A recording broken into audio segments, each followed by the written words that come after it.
In the small-town market on a warm Saturday afternoon, the familiar murmur of life swirled in the air. Carts rolled over creaking floors, registers chimed in a gentle rhythm, and quiet chatter mingled with the soft buzz of the lights overhead.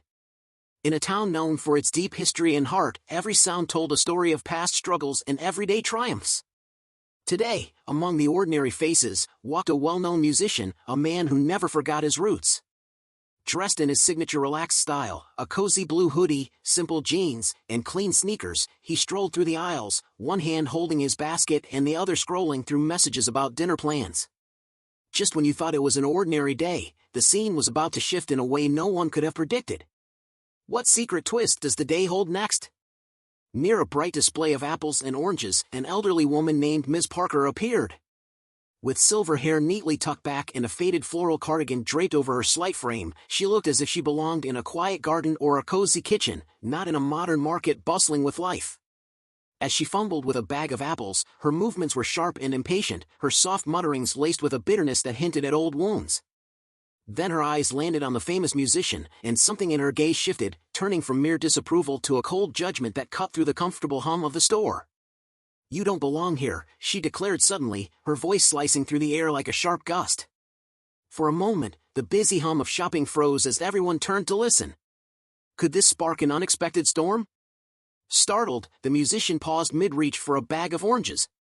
His face, calm but curious, showed a brief flicker of confusion as he wondered if her words were meant for someone else. But she wasn't finished. With a voice that grew louder and more insistent, she demanded, "Why don't you go back to where you came from?" The accusation hung heavy in the air, and nearby shoppers exchanged uneasy glances. A young mother clutched her child a little tighter, while a stock clerk, his hands full of bananas, suddenly looked lost. Even a cashier leaned forward, eyes wide with uncertainty. Despite the sharp sting of her words, the musician's grip on his basket tightened only slightly, not out of anger, but as if gathering strength from the silence that followed. How will he turn this bitter moment into something else? Drawing a deep, steady breath, he set aside his phone and turned fully to face her. "Excuse me," he said softly, yet with a firmness that filled the quiet gap, "I belong here just as much as anyone." His voice wasn't raised in anger, it was low, calm, and carried a weight of years spent facing such moments. He looked around, catching the eyes of a few onlookers who quickly averted their gaze, and continued, his tone measured and reflective. "You see, my great-great-grandfather was brought here under harsh chains, forced to work the land without a whisper of dignity. I carry his memory, and the legacy of those who fought, men and women who even risked their lives in war for a country that still doesn't treat everyone the same." His words, simple but loaded with truth, fell into the silence of the aisle, stirring hearts and minds. Can one man's story change a moment forever? As he spoke, memories of old battles and quiet resilience seemed to echo between the shelves.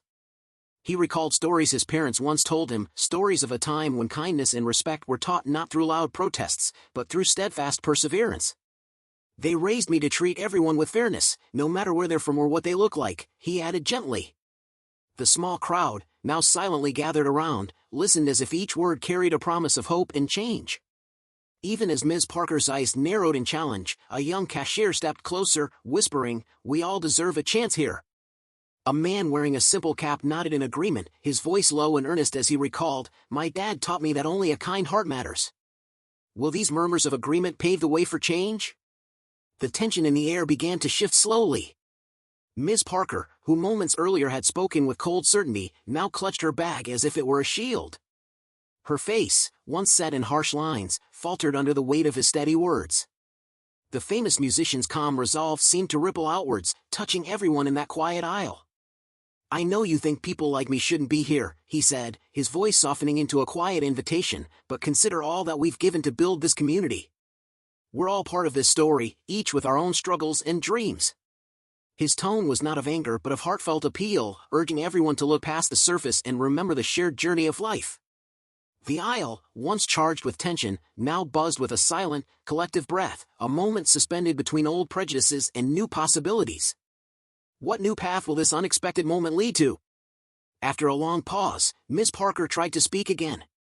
Her voice trembled as if carrying the weight of years of unspoken truths. I didn't mean it that way," she began, only to be cut off by the realization that even her own words seemed to falter. The crowd watched in a hush, every eye drawn to the subtle change in her expression, a mix of regret and dawning understanding. The musician, still holding his basket, stepped back as if to give space for her to find her own voice. "I'm not here to fight," he said, his eyes kind yet unwavering. "I'm here to remind us all that words have power, and it's up to us to use them to build rather than break." His words lingered, echoing softly in a space that had once felt so charged with hostility. Could this be the turning point that mends old wounds? Outside, as the late afternoon light bathed the parking lot in golden hues, the simple act of standing up for truth had transformed the ordinary into something profound. The musician climbed into his car, his steps measured and his heart heavy with the echoes of the conversation.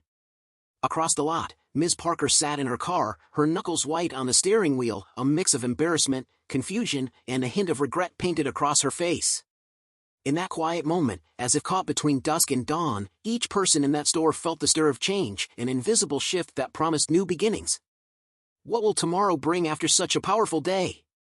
Later that evening, in a modest living room filled with familiar faces, the musician recounted the day's events to a small group of close friends. Their expressions showed both admiration and frustration, admiration for his calm courage, and frustration at the lingering shadows of old biases. "You did right today," one friend said softly. "Sometimes, just planting a seed is enough. Change grows slowly, but it grows." Nodding, the musician tapped the arm of his chair, a quiet smile touching his lips as he remembered every detail of that encounter. He knew that what happened was bigger than a single moment, it was a spark that might inspire others to stand tall in the face of hatred. Isn't it amazing how one small act can ripple into a tide of hope? Far away, in a quiet home in the quieter part of town, Ms. Parker sat alone at her dining table. An untouched plate in front of her, she replayed the events over and over. The calm, steady words of the musician cut through her long-held assumptions, leaving her with a growing sense of unease. Her eyes wandered to a framed photo of her father, a proud veteran whose life had once been a testament to sacrifice and honor. For the first time, she began to wonder if maybe her own rigid views were built on a foundation that could use a little mending. As she stared at that photo, memories and doubts blended together, whispering that perhaps change wasn't as impossible as she once thought. What will she choose, the comfort of the old ways or the challenge of a new truth? Days turned into weeks, and the story of that charged afternoon spread quietly through the town. It was told over coffee, during community gatherings, and even shared on neighborhood social media pages, a gentle reminder that even in the face of anger, there could be hope.